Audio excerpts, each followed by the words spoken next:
Union இருக்கா? யாரும் கேட்கலன்னா கூட நானே கேட்பேன். என்ன கேட்க கூடாது. நானே கேள்வி நானே பதில் சொல்றேன். அப்ப பண்ண கூடாது.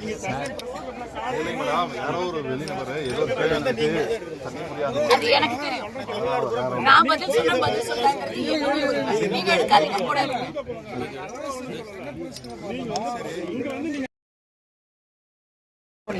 அப்படியெல்லாம் கிடையாதுங்க. நீங்க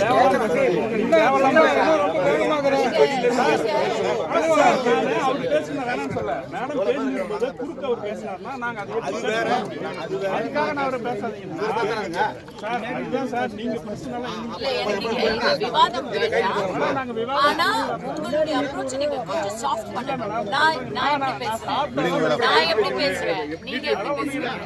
நீங்க கேட்காதீங்க. பேசணும்னா பிரதர் இப்படி பேசாதீங்க. கொஞ்சம் நான் சாஃப்டா பேசுறேன், நீங்களும் சாஃப்டா பேசுங்க. தேவையில்லாத இடத்துல எதுவுமே பண்ணல மேடம்.